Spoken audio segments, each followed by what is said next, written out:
Hello to all of you. Last lecture में हमने P2 और D2 कॉन्फ़िगरेशंस के लिए टर्म सिंबल्स को डिस्कस किया था। वो टर्म सिंबल्स हमने जो कैलकुलेट किए थे वो कपलिंग स्कीम से कैलकुलेट किए थे। अब जब हम कपलिंग स्कीम से कैलकुलेट करते हैं टर्म सिंबल्स को, तो उनके अंदर हम हमारे इलेक्ट्रॉन्स की सारी पॉसिबल अरेंजमेंट शो नहीं कर रहे थे।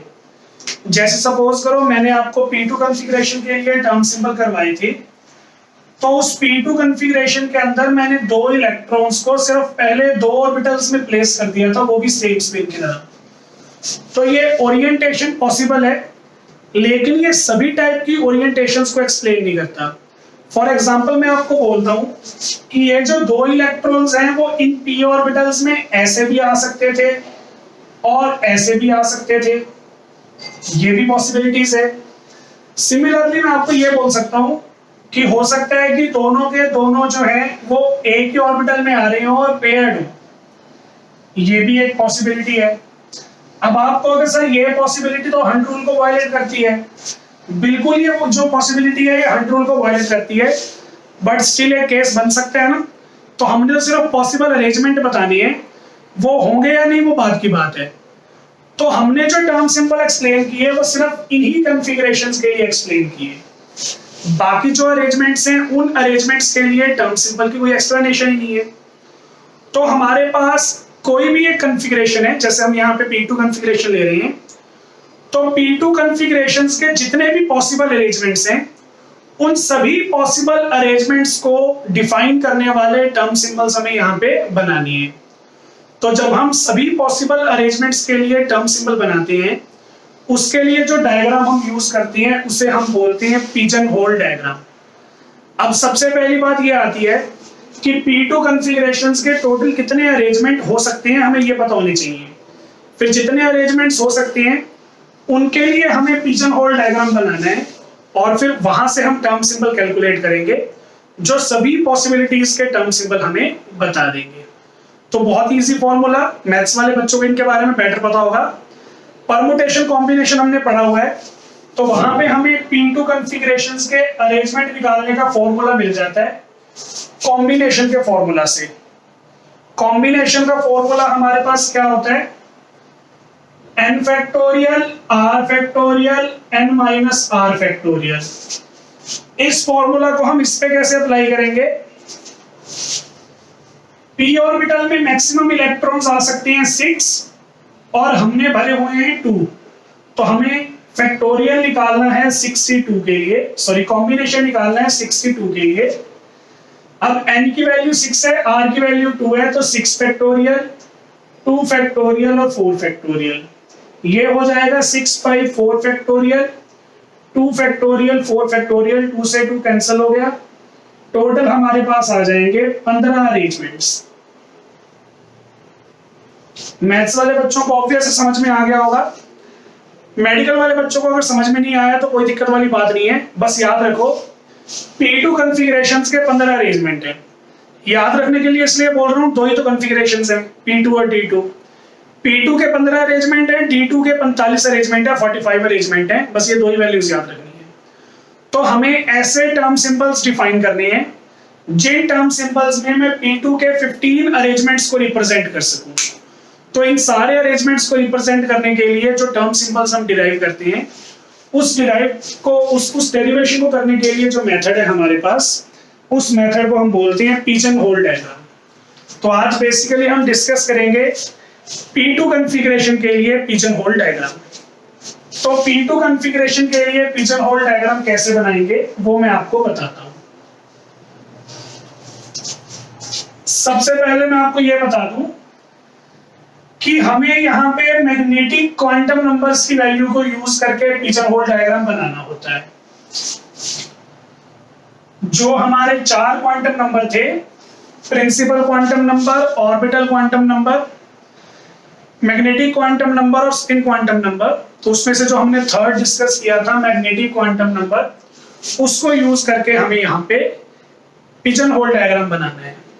अब जो मैग्नेटिक क्वांटम नंबर है वो आप दोनों कैलकुलेट करेंगे, मतलब ऐसा मैग्नेटिक क्वांटम नंबर जो इलेक्ट्रॉन्स के एंगुलर क्वांटम नंबर पे डिपेंडेंट होगा, एक इलेक्ट्रॉन के, और रिजल्टेंट वाले मैग्नेटिक क्वांटम नंबर के लिए भी कैलकुलेट करना है। यहाँ पे m के साथ स्मॉल l है, यहाँ पे m के साथ कैपिटल L है। ये दोनों मैग्नेटिक क्वांटम नंबर जो है वो हमें यूज करने होते हैं।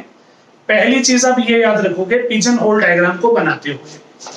सेकंड चीज हमें यहाँ पे क्या याद रखनी है पिजन होल डायग्राम बनाते टाइम, हमारे पास जो यहाँ पे इलेक्ट्रॉन्स आ रहे होते हैं, उन इलेक्ट्रॉन्स की हमारे पास 3 पॉसिबल अरेंजमेंट्स जो है वो हो सकती हैं।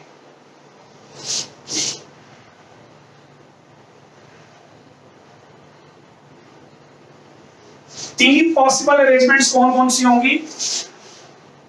क्योंकि हम यहाँ पे P2 कॉन्फ़िगरेशन की बात कर रहे हैं। P2 कॉन्फ़िगरेशन का मतलब है कि हमारे पास 2 इलेक्ट्रॉन है। अब हो सकता है अलग अलग ऑर्बिटल्स में दोनों इलेक्ट्रॉन्स की स्पिन सेम आ रही होगी, जिसे हम पैरेलल स्पिन का कंसेप्ट बोलेंगे। पैरेलल स्पिन के अंदर अलग अलग ऑर्बिटल्स में इलेक्ट्रॉन की स्पिन सेम आ रही होगी। पहला केस तो ये होगा। दूसरा, मैं इलेक्ट्रॉन्स को अरेंज कर सकता हूं पेयर्ड करके। पेयर्ड करने का मतलब है कि एक ही ऑर्बिटल में 2 इलेक्ट्रॉन्स आ रहे होंगे और दोनों इलेक्ट्रॉन्स की स्पिन जो होगी वो सेम ऑपोजिट होगी। तो ये हमारे पास हमारा दूसरा केस हो सकता है। तीसरा पॉसिबल अरेंजमेंट हमारे पास रहेगा ऑपोजिट स्पिन का। ऑपोजिट स्पिन में हमारे इलेक्ट्रॉन्स तो अनपेयर्ड आ रहे होंगे लेकिन उनकी स्पिन ऑपोजिट आ रही होगी। तो ये 3 पॉसिबल अरेंजमेंट होते हैं जो हमें शो करनी होती हैं हमारे पिजन होल डायग्राम में।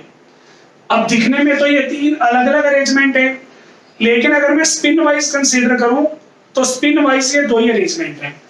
क्योंकि पैरेलल वाले केस में मेरे पास रिजल्टेंट स्पिन की वैल्यू आएगी 1। ये भी हाफ सेम स्पिन होने की वजह से ऐड हो गए, तो इनके अंदर स्पिन की वैल्यू आएगी 1। लेकिन जो मेरे 2 नीचे वाले केस हैं उनमें चाहे आप पेयर्ड वाला केस ले लो चाहे ऑपोजिट स्पिन वाला केस ले लो, एक इलेक्ट्रॉन जो है वो क्लॉकवाइज है और दूसरा इलेक्ट्रॉन जो है वो एंटी क्लॉकवाइज है। तो इसलिए इन दोनों केसेस में हमारे पास रिजल्टेंट स्पिन की वैल्यू आएगी 0। तो ये भी हमें याद रखना है। पहली चीज तो ये कि हमें मैग्नेटिक क्वांटम नंबर यूज करके पिजन होल डायग्राम बनाना है। जो मैग्नेटिक क्वांटम नंबर हम यूज कर रहे हैं वो स्मॉल एंगुलर क्वांटम नंबर वाला भी हो सकता है और रिजल्टेंट एंगुलर मोमेंटम वाला भी हो सकता है, तो दोनों हमें यूज कर रही हैं।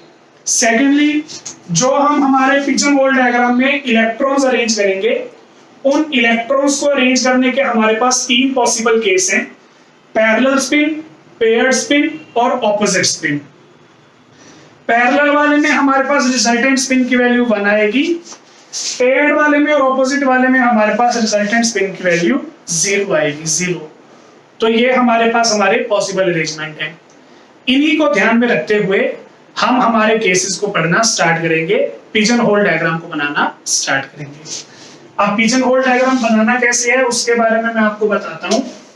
आज हम P2 कॉन्फ़िगरेशंस का पिजन होल डायग्राम डिस्कस कर रहे हैं। कल हम डिस्कस करेंगे, मतलब नेक्स्ट लेक्चर में, T2 कॉन्फ़िगरेशन का डायग्राम। अब इसके अंदर देखो हमारे पास क्या केस है। सबसे पहले हमें एक टेबल बनानी है। उस टेबल में वर्टिकली मुझे लिखनी है स्मॉल l वाली ml की वैल्यूज। अब ये p ऑर्बिटल है, p ऑर्बिटल के लिए l की वैल्यू क्या होती है 1, तो ml की वैल्यू क्या आ जाएगी -1 to 1, यानी कि -1, 0 और +1। तो ये वाली वैल्यूज हमें यहाँ पे ऐसे वर्टिकली रिप्रेजेंट करनी है। तीनों वैल्यूज मैंने यहाँ पे शो कर दी। अब एक हॉरिजॉन्टल लाइन लगाऊंगा और इस हॉरिजॉन्टल लाइन के थ्रू मुझे कैपिटल ml की वैल्यू शो करनी है।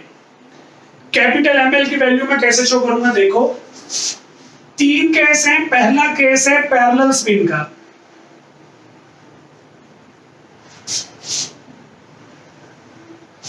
दूसरा केस है पेयर्ड स्पिन का, और तीसरा केस है ऑपोजिट स्पिन का। टॉपिक स्टार्ट करने से पहले मैं आपको बता चुका था कि हमारे पास P2 के टोटल 15 अरेंजमेंट हैं, तो यहां पे वो 15 अरेंजमेंट ही मैं शो करना चाहता हूं। अब सबसे पहले मैं केस ले रहा हूं पैरेलल स्पिन का। पैरेलल स्पिन में मेरे पास क्या क्या पॉसिबिलिटी हो सकती है, या तो दो इलेक्ट्रॉन्स यहां ऐसे आ रहे होंगे, या दो इलेक्ट्रॉन्स जो हैं वो यहां पे ऐसे आ रहे होंगे, या दो इलेक्ट्रॉन्स जो हैं वो यहां पे इस तरीके से आ रहे होंगे। तो ये तीन पॉसिबल केस हमारे पास बनते हैं। इसके अलावा कोई केस नहीं बनेगा, आप चेक कर सकते हो। या तो दो इलेक्ट्रॉन ऐसे आ जाएंगे, या इनमें आ जाएंगे, या इनमें आ जाएंगे। तो ये हमारे पास पैरेलल स्पिन की अरेंजमेंट हो गई। अब आते हैं पेयर्ड स्पिन वाले पे।